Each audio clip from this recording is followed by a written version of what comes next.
Hello and welcome to episode 111 of Outnumbered the podcast. Today we are so excited to share our interview with the DIY moms. These twins work with power tools and they create amazing stuff. We are so pumped to get to share our conversation with them.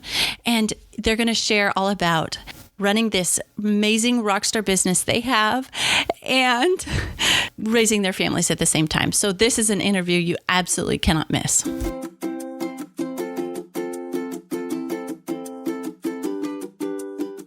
Hello and welcome to Outnumbered the podcast. I'm Bonnie. And I'm Audrey. We're experienced moms to a combined total of 18 children. Our mission is to help overwhelmed parents find peace in parenting and humor in the chaos. Come join us as we attempt uninterrupted conversation about parenting with joy and intention.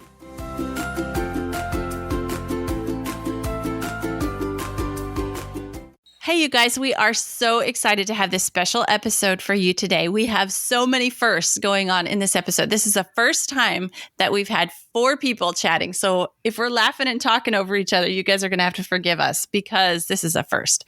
But today we have Kristi and Kelli of Lolly Jane blog, and we are so excited to share our interview with you guys today. Kristi and Kelli, say hello to the Outnumbered audience.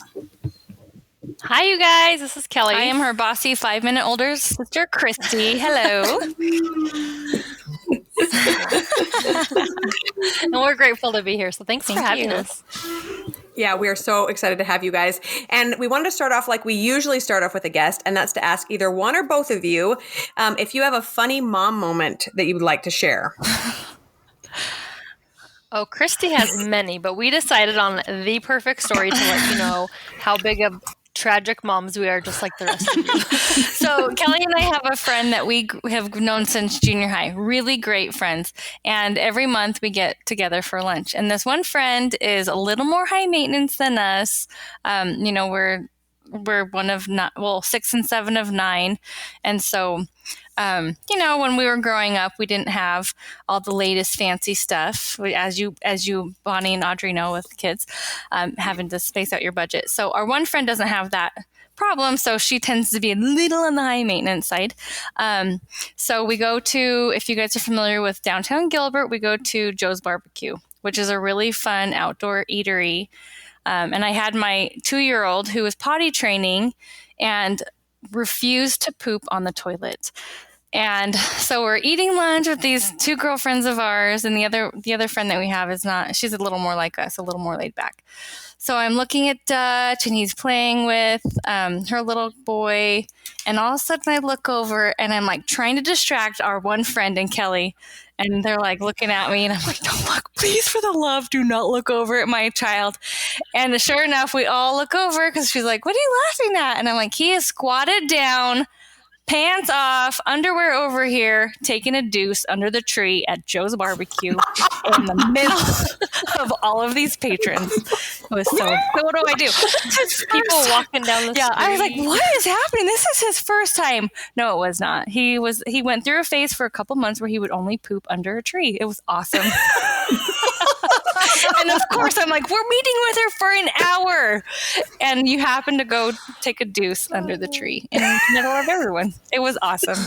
Felt like the mom of the year at that moment. I just played dumb, you guys. I just played dumb. Well, what did you do? Did you go clean it up? Did you clean up under tree number 3? Yes, like a puppy. I went and rushed him into the bathroom, even though he was done. I knew he was done, but I acted like, I don't know what happened. I guess he just couldn't hold it. So then I had to go get, wad of toilet paper and go do a cleanup like my little puppy Dutch. So awesome. Lots of soap that day. Yeah, that was the best. My kids are older, so I appreciated it from the comfort of my seat with my Diet Coke. Yes. Oh yeah, it was awesome. Okay, so you guys, that's hilarious. But let's back up and start with some intros. We want to have you tell us a little bit about yourself and about your families and your blog and your business that you have, because that's why we have you here today. Perfect. Well, we'll get started with Kelli, who is she is the face of Lolly Jane, and we'll let you I'll let her tell the story how our company got established, but just a little bit behind our name. So Kelli and I are identical twins, and when we were learning to speak, I'm not sure you guys know more than me. I can't remember. What did you start speaking? 18 months. I couldn't pronounce her name Kelli, so I called her Lolly. And she's named after our great aunt Janie, Bonnie's great aunt Janie as well. And so her name is Lolly Jane because I couldn't pronounce her name. So that's where our name came from. And how our company started was actually a little bit of a desperate times call for desperate measure that has turned into a really fun brand for us. And our family has depended on this income now, which is awesome. But Kelli, tell them why Lolly Jane was even established. Yes. So my husband, Nate, we've been married for about 18 years. He was a very successful loan officer about a couple more days. Our anniversary's okay, on. Sorry. That's right. February 16th. I was a week early. Yes, we got some time. So Kristi just needs to butt out because this is my story now. She's always trying to one-up me. It's a twin thing. No, I'm actually super grateful for Kristi. So Nate decided about 6 years into our marriage that he hated his loan officer job. We were in our mid-20s and we were making way too much money that 20-year-olds should not make, well over 6 figures as a loan officer for Wells Fargo, Spanish speaking, and he decided he wanted to be a cop. And I'm like, okay, that's cool. And he took an $80,000 pay cut to become this police officer.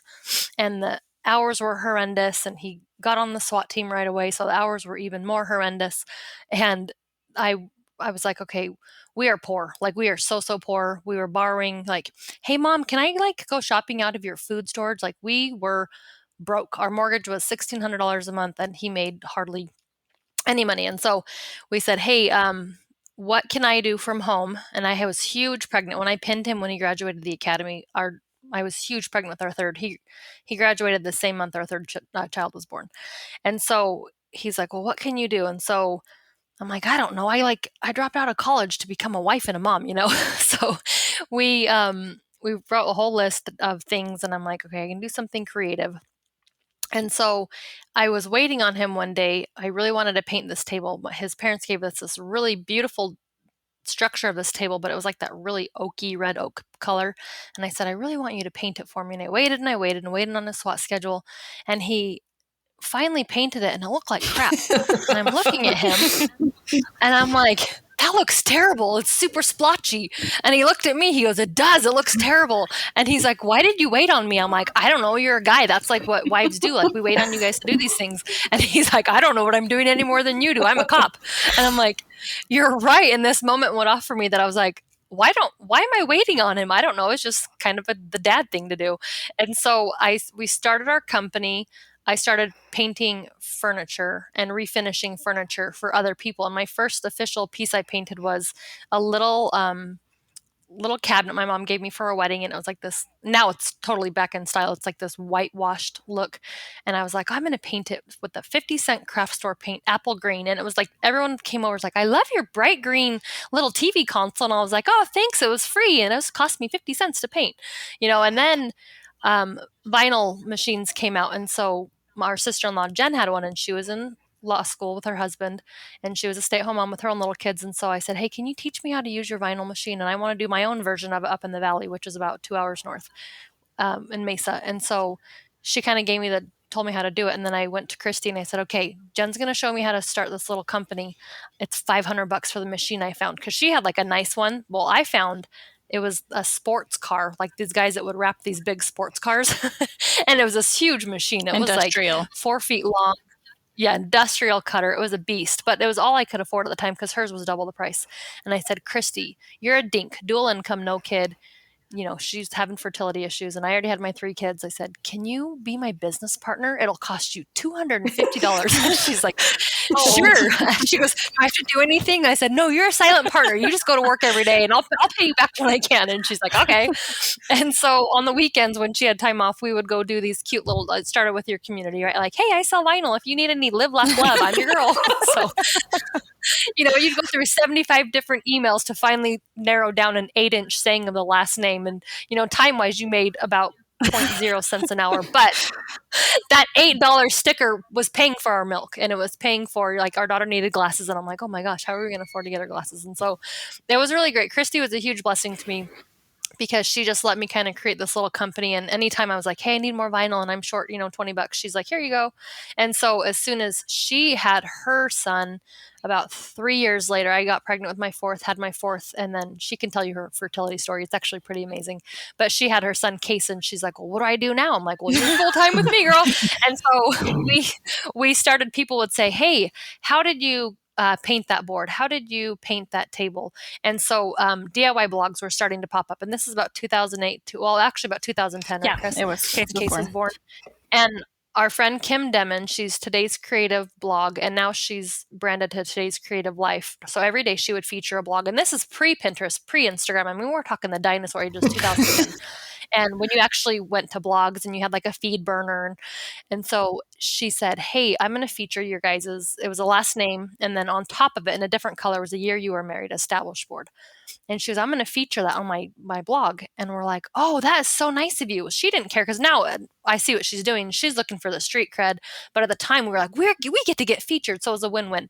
So she featured this board and we got like 30 sales from it. And we were elated. We're like, oh my gosh, thank you so much. Like we had all this Google traffic coming in and we know all these orders from all over the country, and that money was huge to us. It was probably like $200. And again, you're making nothing for your time, but it was huge money. And so we sent her an established board, and I told her this story about 2 or 3 years ago. And since then, we've actually we're good friends, and we text each other now, even still, 10 years later. And I said, Kim, you're featuring us on a blog was really what changed our whole company from making signs to showing how to make signs and showing how to, our tagline is spruce up your space on a budget, because we're budget friendly. We're blue collar. Kristi's husband actually worked with Nate at Wells Fargo, and he's the same way. He's like, I can't do this office thing. I don't like having a boss, and I need to do something with my hands. So he switched to becoming a lineman. Not the sports player, but she's back in my blue collar ways. He's a utility repair. And so, Kim, I told her the story, and she's like, isn't that funny how you guys have changed in our like a home decor, teach people how to do things. And it all started from her, basically, I think shifted our whole company from selling signs and depending on the $8 sticker, not worth it hourly, but to becoming a brand where we've traveled all over the country. We've worked with our favorite brands. We work with sponsored content several times a month. And it's a way that we've been able to match our husband's income and now easily pay for the things like lacrosse, which sucks you dry. Lacrosse is a huge part of both of our lives now because I, again, brought Kristi to the dark side. Your kid should play lacrosse. And she's like, sweet, I love driving 4 hours to a tournament every weekend. I love that I just got my mortgage payment on a stupid sport. Awesome. I'm like, hey, you can afford it. You're welcome. And so that is a long-winded version of how we started Lolly Jane. We just had to kind of work with what we had. And when we were little kids, we have this on our bio. Our mom would sit us at the table for hours with crayons because she's like, I need to keep you girls busy. And it was the only time we would stop in the day. She's like, you guys are so busy making messes. There's peanut butter all over the cabinets, these funny stories she has.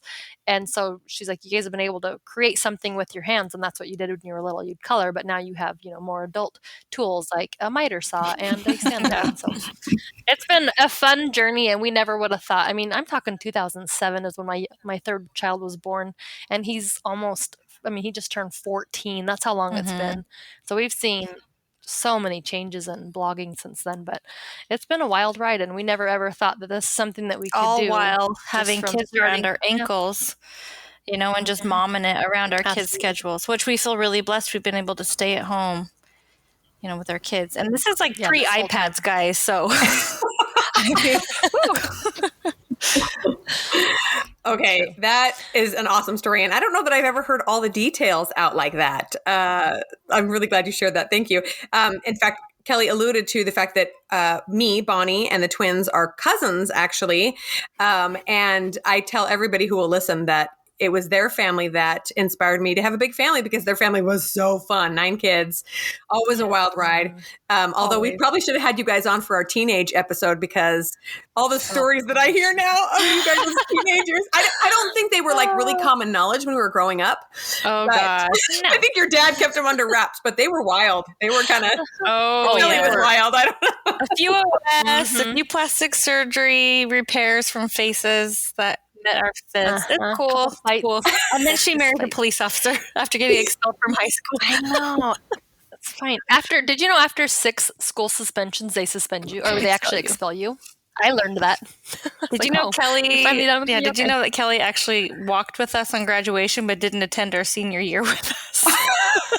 Okay, I graduated early. Thank you very much. That was going to be my next question. Let's hear one thing that most people don't know about you, but I think that's a good one. I was just going to say that one of us was suspended from high school. I mean, expelled from high school. There you go. Guys, I had to go to ACE. It was the Alternative Center for Education. I was one of the only girls there. Wow. It was really uncomfortable.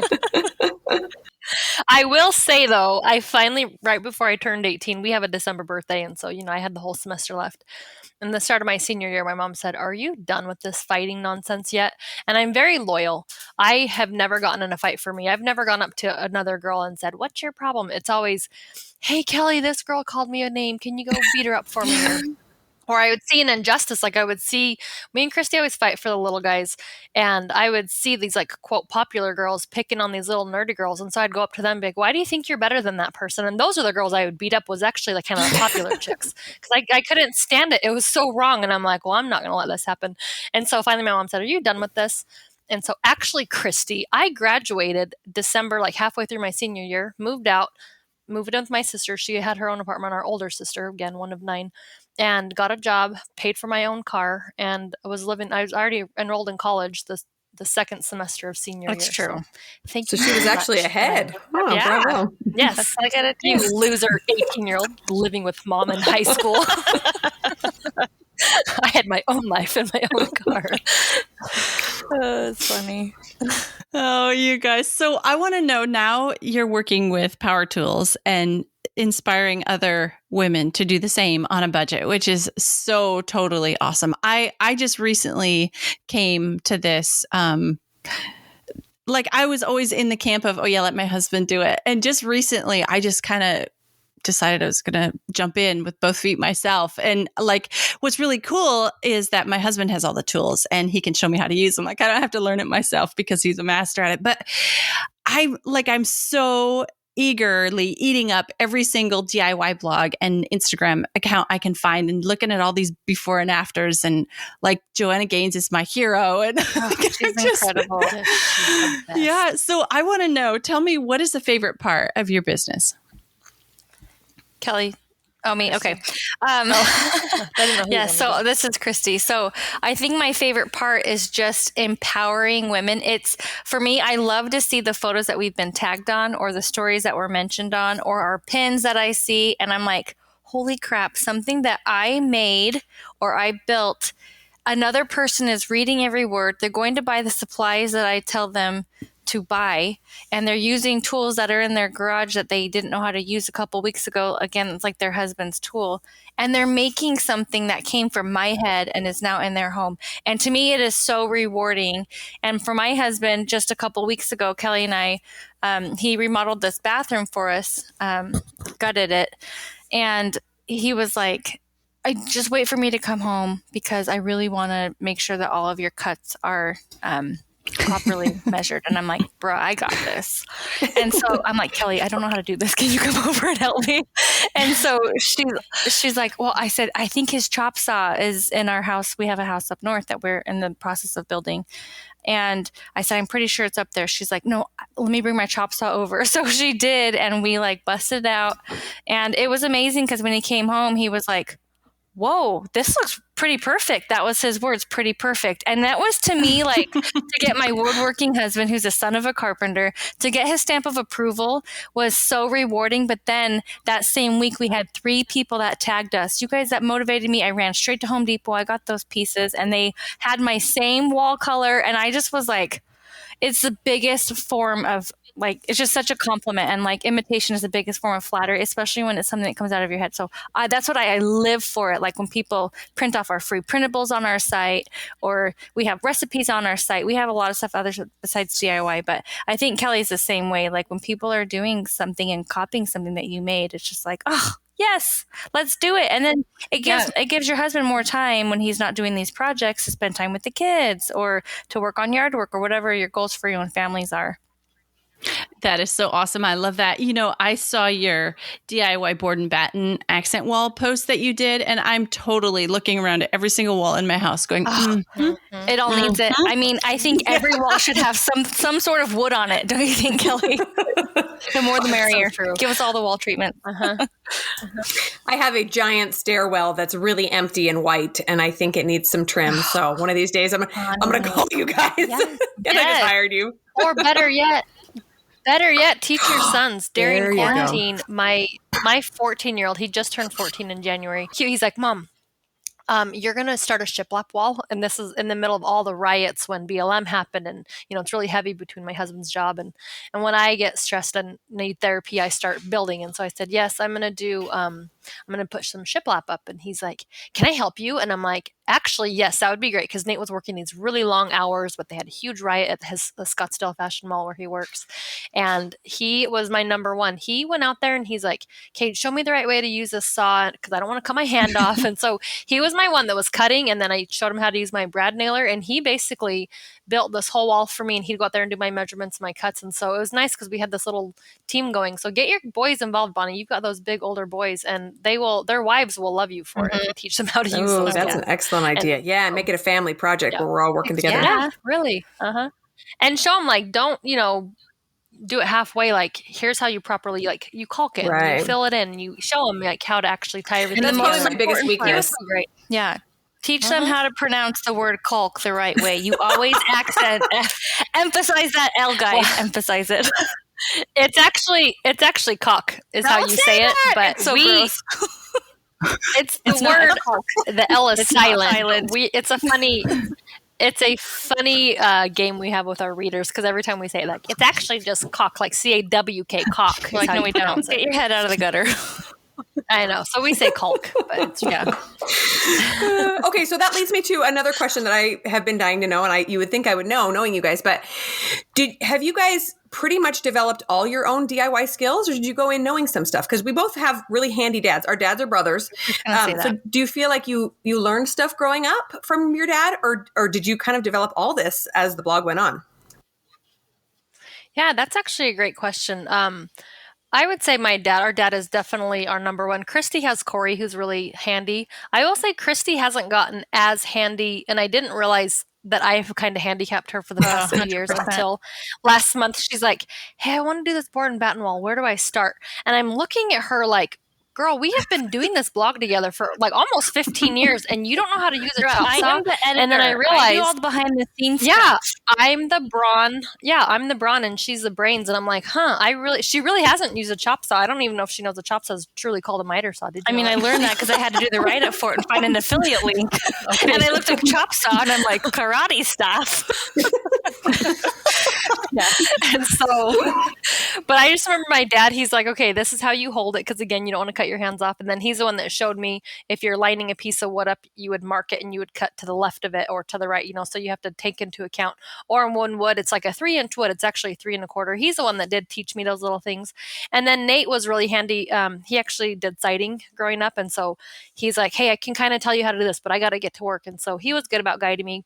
Corey's good about helping Kristi. And then, yeah, I remember my dad was so cute. I bought my first paint sprayer and I saved up for it about 6 years ago because I was just painting everything by hand, huge pieces of furniture, just painting it by hand in between nap time.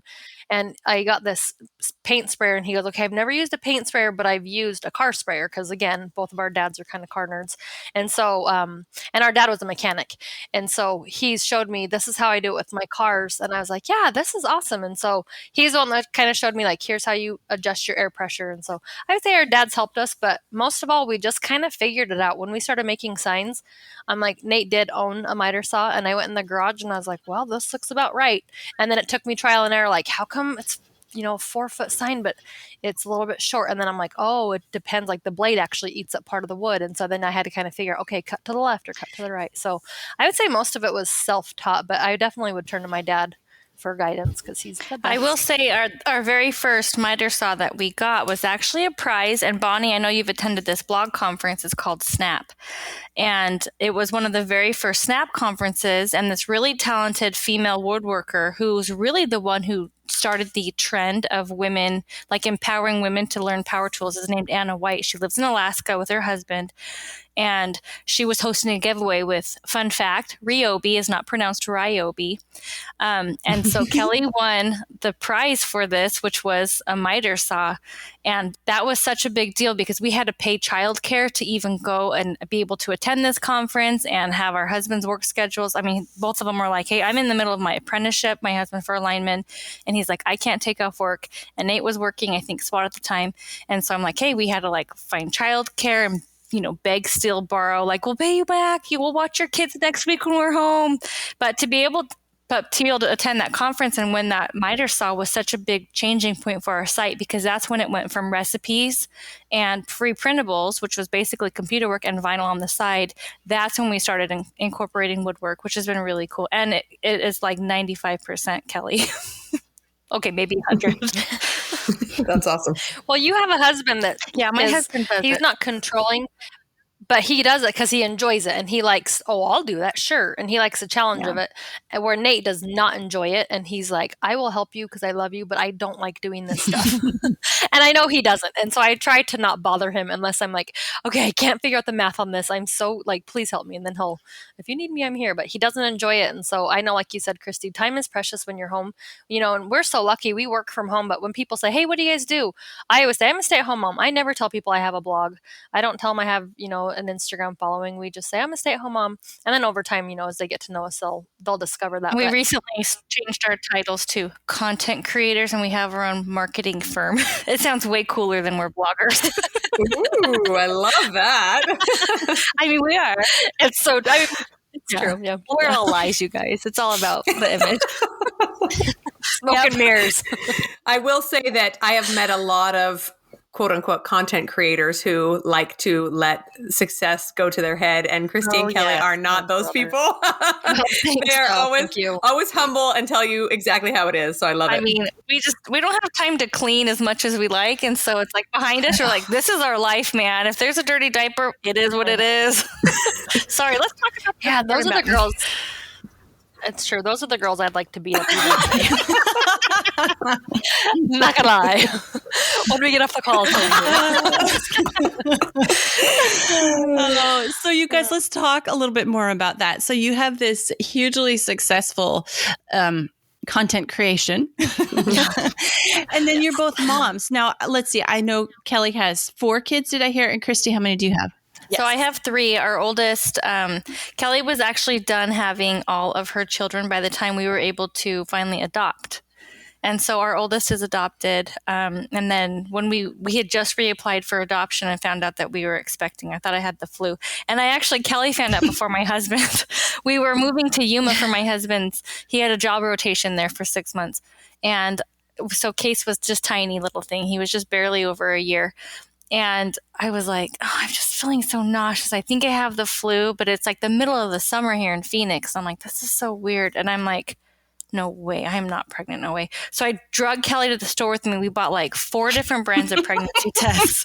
And I like threw them all at her. Like when I took them, and her husband was in there and all of their kids were so excited. I'm all crying. They're like, something's happening. I don't know what. And then she's like, go tell Corey. So I went downstairs and he's like, shh. What? No way. Because we had just paid $300 to reapply for adoption. And so, our little spicy one came out after our perfect, blessed older child who's a lot similar personality to Kelly's little Tig. But we were so blessed. We have a fairy tale adoption with both sides of the birth families we are just one giant happy family. And the birth parents have both gotten married to wonderful partners who have become really good friends with each other, even though they're all out of state from each other. So we I have 3, and then we have our little girl at the very end. So it's fun. I still have a toddler at home. Well, she just turned 5. So next year, like this next coming school year, is my last year, which I know you 2 hosts aren't there yet, but I'm going to have all 3 kids in school, and I'm freaking out a little bit. I'm like, how did this happen? Yeah, I know. And my oldest is graduating high school, so I'm going to have a freshman in college. when she's finally, her Yeah, kids are all who's a in school. kindergartner. Isn't that wild? But I feel like this is really when our company can finally, because I told Kelly, she's like, don't, Kristi. I remember one time when her little Breck, who's now just turned 16, when he was my little Annie's age, who's just turned 5, he opened the door and he said, "Are you here for Lolly Jane?" And with his little lisp. And I said, "Yeah." And he slammed the door in my face. Aw. And it was such a sad moment because I thought, yeah, he knows that his mama has to work. And I'm sure you guys have had that too, even with non-paid jobs. Just, I'm getting dinner ready. I can't read a story to you right now. Things like that where it's time sensitive. And I remember he was so mad at me. And Kelly just said, "You know what? Don't put Lolly Jane over these little childbearing years if you can." So we've really tried to be balanced. And instead of staying up till 2 a.m, which I have just recently stopped doing, I just thought, okay, just get up earlier. And then when she's at preschool, I really try to prioritize my time. So I think this is the year for us. We're finally going to be, since our kids are all in school for the first time since our company was created, I think we're going to have actual real live hours. It's going to be very exciting. Yeah, we've called it a jobby because we really have treated it like a part-time company all these years, because I've said that to her. I said, I had to sacrifice. We don't need the money like we did. Our husbands are established in their careers now. I said, so this is just fun money. I mean, it's still work, of course, but it's not, we're not dependent on it like we were. And so I said, do not put your kids off for this. So I feel like we've done a pretty good job. Tried to be present on both sides. It's been challenging, but again, very rewarding. Challenging. So that is a really beautiful sentiment. Yeah. Thanks for sharing that. So it sounds like you both put your priorities right, and then everything else just kind of came into balance. Yes. And I will say one of the questions that you guys had sent us, I think, if I'm not mistaken, was, biggest DIY fail. It was something like that. Balancing blogging and motherhood. I was going to say, one of our strengths is, you guys, we are master procrastinators. Like, we'll have, it's not a strength. Well, it is for us because we work really well under pressure. Like, Kelly and I were synchronized. That's when, like, our ESP, like, we're one person, because we're like, oh my gosh, we have a deadline due in 4 hours. We're losing light. We have to build this wall. Let's friggin' do it right now. So we're like, kids, here's your iPads. Corey, get home. Nate, get home. And then we just get it done. And it ends up being so much better than if we had, like, planned it out for the 2 weeks prior. I have to say, we're really good at that. We're excited to not have to be doing that anymore. See, those projects that turn out well like that, they really train you to keep procrastinating, don't they? That happens to me too. Yeah, that's true. It says the fact that I am so, what was that quote we shared? It was like, the fact that I keep procrastinating, I'm so good at it, is the reason why I keep procrastinating. Exactly. I need to fail, right? Yeah. Mm-hmm. Okay, so I want to go back for a second to what you were talking about, how much you love, seeing other women and people building homes, putting homes together, take your tips and advice, et cetera. So what would be your biggest tip for our audience if there's someone out there who's looking to beautify their home on a budget and they just don't even know where to start? I mean, clearly they're going to start with your blog, but do you have any tips for getting started, making your home look nicer and prettier when there's not a lot of money? Yeah. Yeah, I would say today in 2021, there are so many advantages that we did not have getting started. First, you don't really need a style anymore. Like back in the day, I remember when I painted our first walls, they were maroon and gold, which was Wells Fargo colors, right? Or ASU. But those were or ASU, and they were really trending. And then you kind of switched to the red became a thing, and then yellow, and now gray's everywhere, and people are kind of getting sick of gray and they're going back to cream. But all you have to do now is click on Pinterest, which is a free app or a free website. And so what I tell people is I go, pin what you envision and then take time to make it come to life. There's no need to rush. And what I do, if I'm looking for a room that stumped me, I will sit there and I will sift through pins or Google images. I just search images and I will find a room that's laid out the same way. Like, that happens to have the same window. And that's what I do. And then go thrifting and I don't know name brands. Like, I think Crate & Barrel is the most high brand I even know, and I couldn't even tell you where one was. I'm all about cheap because that's I had trained myself to shop on a Walmart budget or a yard sale budget back when yard sales were really big before Facebook Marketplace was a thing. So when I look for things, I don't look for brands because I don't care about brands. I will look for a coffee table that fits my space, and I'll look for the scale of it or the size or the color, but I don't care what the brand is. And so if you're looking to do your home on a high brand, I have no idea what to tell you. My tip is go thrifting. I'm not a super eco-friendly, climate control person, but I will say it's really great to go save something that's at the thrift store versus going and spending more money. And I care more about the money than the saving of things, to be honest. But It's like there's so many great things that are at thrift stores and then they just end up in the landfill, which is kind of a bummer. I'm like, you can save it. So some of our favorite pieces of furniture have actually come on the side of the road. Kristi has these beautiful doors, and this is something that I love, that people are like, I'm getting rid of something. Do you want it? And so Mikey, our little brother, called her and he's like, hey, I have these like weird doors that we found on the side of the road and we can't really use them. Do you want them? And she goes to pick them up and she's like, are you kidding? These are gorgeous. They're these like original old pane windows and they're arched and they've made the most beautiful pantry doors in her home. And it's so custom. And, it took some time. Corey had to go chisel the wall out and she has to pay a little bit of money to get a casing around it because you have to go to a professional door store. But, instead of paying $800 per panel, which I'm sure you could go find somewhere, she got these for free and probably end up spending $500 out of pocket over time. She's like, I still need to finish the molding around it. That's going to be more money. So I'll wait a couple more months. Yeah, so I have untrimmed doors in my pantry. I'm staring at them right now and I'm like, man, those doors are so pretty. I don't even notice that they're not trimmed out. If you had done them completely custom, they would have been like $5,000, Oh, yeah. So at easy. least. Yeah. So fun.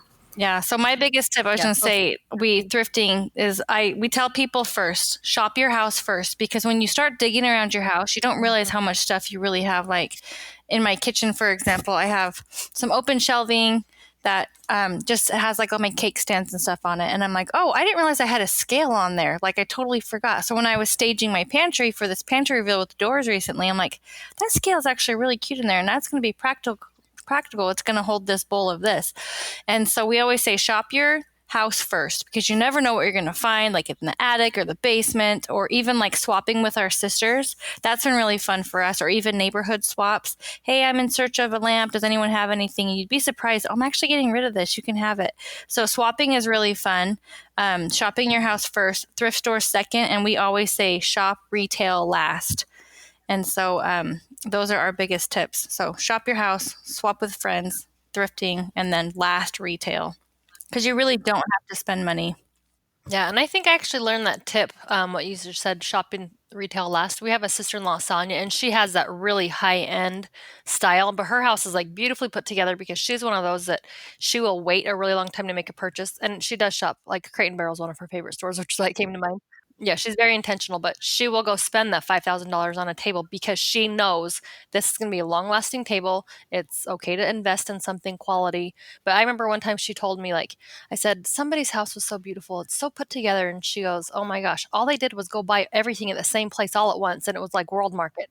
So they go, yes, they have this beautiful World Market themed room, but they go, or it was Pier 1, that's what it was.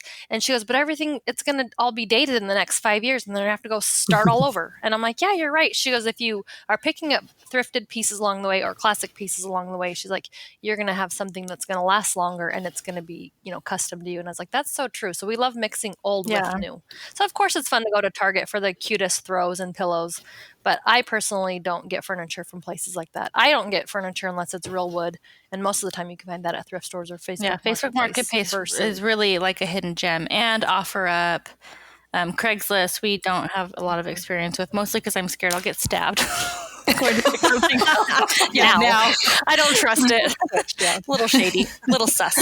Okay, I have a question. So you guys have a really beautiful classic kind of timeless style. And I love what you were just talking about, how things get dated and how to kind of use a budget to keep that style classic. But can you tell us some of your favorite resources for discovering your own sense of style? Like say somebody like, okay, fine, me. Like I want to get my house fixed up a lot better because we spent a lot of years restoring our house. We have an old we have a house that was built in 1916. And so we spent a lot of time restoring it back to what it was like originally. I'm coming over, by the way. You just invited me. That's what I heard. I just heard you invite me over. Yeah. Yeah, seriously. I'm like, wait a minute. I'll to that. Totally, that would be awesome. Because we wanted to restore it back to what it would have looked like in 1916. So we've done it really slow. But now we're kind of getting to the end of that. And I want to do, the decorating, the style part of it. And I just don't even know where I am. Or, so how does somebody find their sense of style or their home's sense of style? I'll start real quick. So I have a home in northern Arizona that when my husband was we got transferred up there in this little tiny town called Joseph City. Do you know where that is? Not really. Nope. Yep, not really. So it's right off the I-40. There's one exit in and one exit out, 1,200 people. And it's my husband, his hometown. And so we bought this really cool house from 1904, so I can kind of relate. And it was called the Swan House because the Swans own this pig farm. And when we bought the house, we tried for over a year to restore it, but they had not taken care of it properly. So the house was literally sinking in. And so eventually we just salvaged, every little thing we could, all the original floor and hardware and anything, all the built-ins we still have like in a pile. And then we built on top of it our house now 7 years later. That's almost finished because we've just been paying cash for it as we go. But what I was saying about that is the house that we tore down, or your house, has a style to it. And ours was Craftsman. So I'm not sure if yours is like a Tudor or if ours is Craftsman. Okay, good. So you can relate. So what I did is I started searching on Pinterest, which is such a powerful tool today to have. I just started researching Craftsman style, classic Craftsman style. It's kitchen or porch or doors or windows. And I'm trying to make my house as true the house that we've recreated that's the similar style but bigger now. We've tried to make it match. And so when I'm going through and looking at like the architectural details with the trim, that is my biggest tip, is to find a generic search for your style. And then once you've found that, you can narrow it down to a designer that you like. And you don't even have to be educated with designers.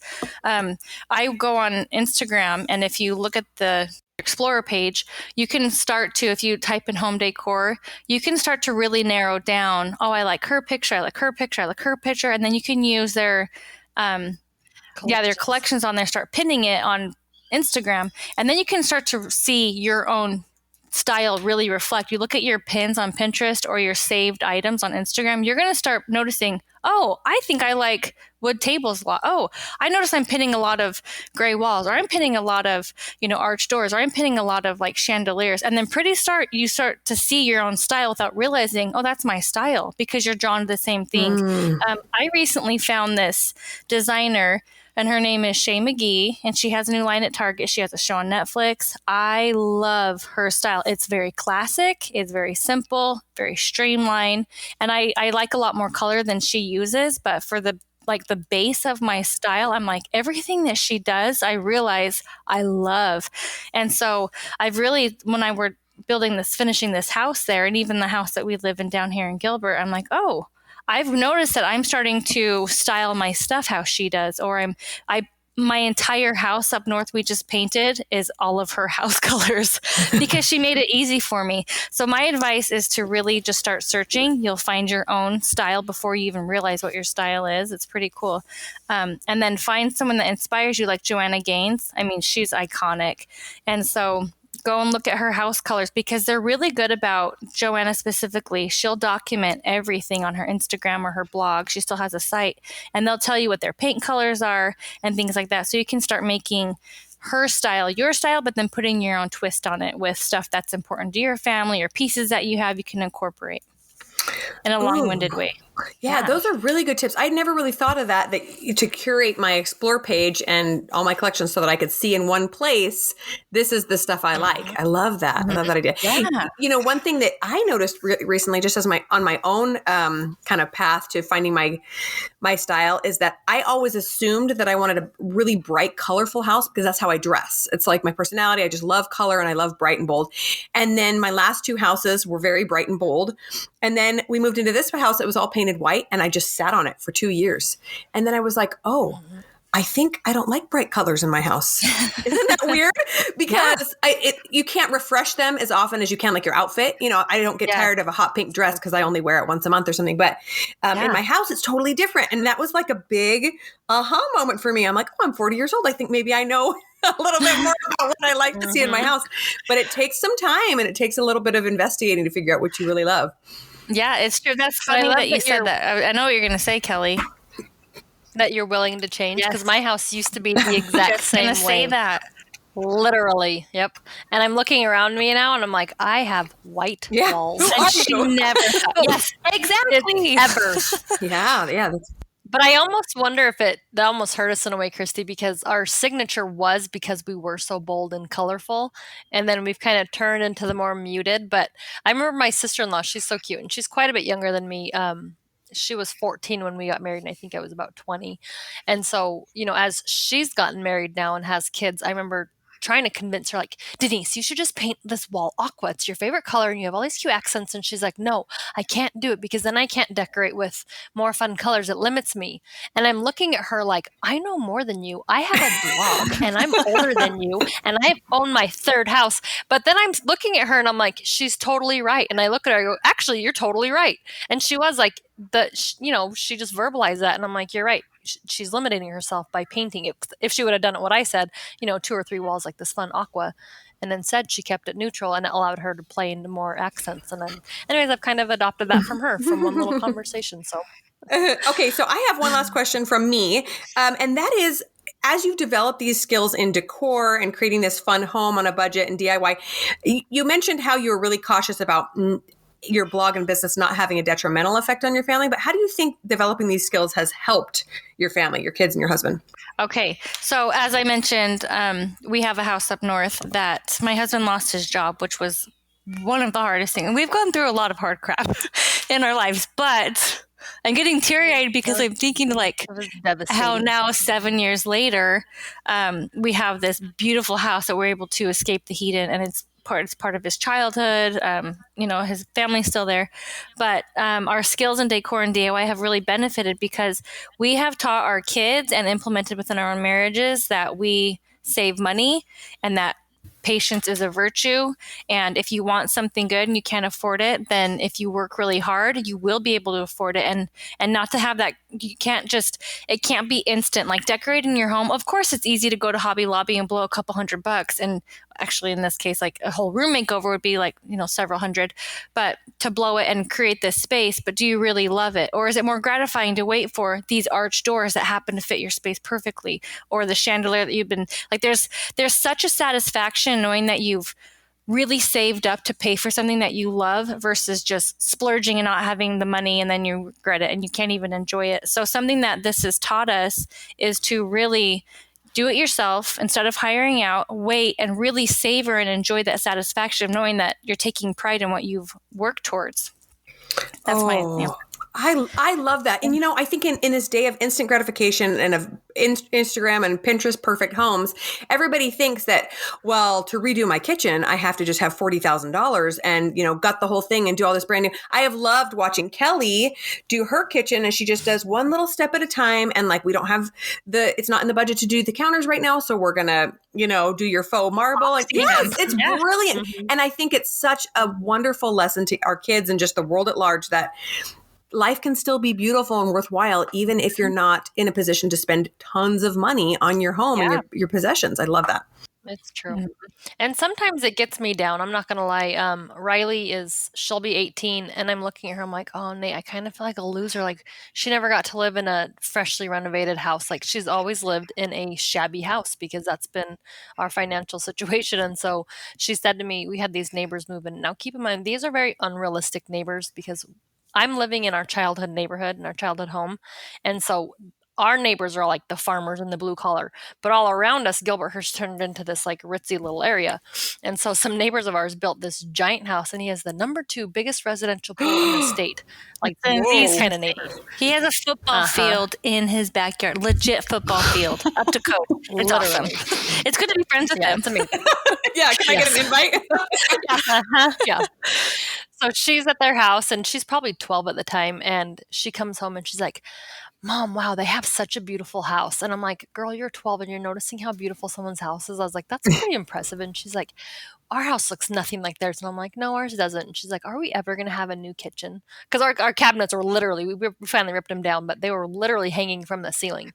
And I'm like, probably not before you move out. And that was, she's turning 18 next month. And I'm kind of sad. I'm like, oh, we're kind of losers that we never were able to afford it in the past 6 years, or 4 years. But that's just reality. I'm not willing to go spend $100,000. Yeah, but something you said recently to me was, I'm so glad that I didn't think that money that we had set. And you've been saving for over a decade now. But that's you true. Said something my kids have are the memories of all the vacations we've been able to take them on, and just driving like road that's trips, true. And short flights. Your kids have all these memories of really fun trips and adventures, instead of a fancy kitchen to sit at, but and not be able to afford it. So I think that's important too. Yeah. It's true. We don't want to strap ourselves because we don't have a big enough budget to do both. Yeah. And so I love that, Bonnie, what you brought up, my counters. We did this. It was basically like a $300 makeover on my kitchen. And when I say my kitchen is falling apart, like literally that we don't even have the kick plate underneath the kitchen sink. It's literally concrete. So I bought one of those things like $20, to put the cleaning supplies on because it's just concrete. It's all rotted out. And so we did the $300 makeover. And of course we edit so it looks even cuter on Instagram. Yeah. And one of our readers, who's a loyal reader, and I feel like we know her, she's like, I would just call your kitchen good and go spend that money on your kids on a big vacation. And I read that comment. I'm like, she's right? Like, who cares? The kids aren't going to remember what the kitchen was like growing up. They're going to remember how terrible my food is. But I can make a good cookie, but I can't cook for crap. And so, but they're going to remember like playing puzzles at the counter and playing rummy together and, doing homework and all that kind of fun stuff. And so they're not going to. And then by the time they move out, they're not going to even. And our parents have been married now they're celebrating their 50th wedding anniversary this year. And they remodeled their kitchen a handful of years ago. Yeah. And we all grew up in that house and we had no idea. My mom hated her countertops. And I'm going to be honest, when they remodeled, it made me cry. I'm like, oh, I know. It was so nostalgic. I know. Same. It's true. Yeah. We had our names carved under that kitchen. I mean, it's like everybody that came to visit, everyone carved their name under the kitchen island. The countertop. We're like, oh, the names are all Kristi loves Kyle. Yeah, all our boyfriends' names. Oh, you guys, you know what? I'm supposed to ask you one last question. I'm supposed to say, if you had all the money in the world, what would your house look like? But you know what? I'm not going to ask you that question because I'm sitting over here in my house that's been under renovation for 15 years. And I'm sitting here with tears in my eyes because you guys have really brought me to this feeling of what I'm doing, how I'm raising my kids is way more important than spending money on getting this house finished. And what they're going to remember is the times we had together, not that I didn't have upper kitchen cabinets, Exactly. And I've been like ashamed to put pictures of certain parts of my house on Instagram because, it's not whatever. But you guys, I just want to say thank you because I think that this episode is really like a gift to our audience and to everybody out there who's trying to do something and wondering if it's worth it, even though they have kids and the balance and all that, but also just to give them a big yes, that what they're doing, spending time with their kids is so important. So I'm not going to ask the question because I just want to end on what you guys just said because it was so beautiful. Thank you. Oh, thank you. Well, thank you. That's so true. I will say that our mom, Bonnie, and if you can get this message to your kids, our mom's biggest thing, she always said, when you have kids, that's all you have. And now that makes me cry. Sorry. It's so true. We don't spend a lot of money on our stuff because it's just stuff and you can't take it with you when you die. And so if your kid ruins your rug, who cares? Yeah. It's just a stupid rug, and it's not worth losing your cool and yelling at that kid over. And I say this as an older mom. Why am I emotional? Because my baby's graduating high school. Yeah. Yeah, I'm there. I'm with you. And so I hope that she can go, my mom had fun with us and she didn't stress about stupid things. And I mean, let's be honest. We're not perfect parents. Like I cuss like a sailor. And so, we definitely have our faults and I've been impatient, but I just hope that people are listening. If you have little kids, like put down your phone and I'm going to finish for you. Play with those kids. Thank you. The spirit of your home is more important than what it looks like. And don't get caught up in Pinterest because we tell our readers all the time, we show behind the scenes. Behind every blogger is an unfed child or an unfed husband or a messy room. Or huge mess. And it's true. We have clean spots, which are great to stage. And I record in the same spot and I have to lift my shoulder up on one side to hide the mess behind me. And I like have my body perfectly positioned. And at the end of it, I'll be like, oh, screw it. Here's what my house looks like. Good night. It's true. It's true. Oh, thank you guys so much for being here today. We have loved our chat. Audrey and I were so excited to sit down with you, and you guys have not disappointed for a minute. Oh, good. Oh, good. We love you. A little TMI. We love it. We love it. We love vulnerability and honesty. Oh, good. So to wrap up, can you tell our listeners where to find you guys if they're not familiar with you? We are at lollyjane.com, and all of our social media handles are at lollyjaneblog. Awesome. Thank you so much. We're going to send everybody over to take a look at your awesome DIY. And now they're all going to be searching for the mess that you're hiding behind your body. Oh, you'll see it. You'll see it. We have a hashtag mom life. Well, thanks so much, guys. Yeah. Thanks for having us, gals. Thanks so much for tuning in. Did you know you can help the podcast in several ways? First up, we're on Patreon, and there are 3 different levels to support us there. Just head to patreon.com/outnumbered. Next up, if you enjoyed this episode, please leave us a written review on iTunes. It helps other parents find the podcast and receive the help you're enjoying. And finally, you can follow us on Instagram at Outnumbered the Podcast. We're always having fun over there, too. As usual, if you have any questions or ideas for future episodes, you can reach us at outnumberedthepodcast@gmail.com. Thanks for all your support. We'll talk to you next week. Yeah. Sorry, we're kind of blunt with each other. TMI, do you need to edit this out? No, that's fine. We don't encourage it, by the way. We're not endorsing getting expelled from high school and graduation. No. Teenagers don't listen to our podcast, so it's fine. Okay, good. Yeah, that's good.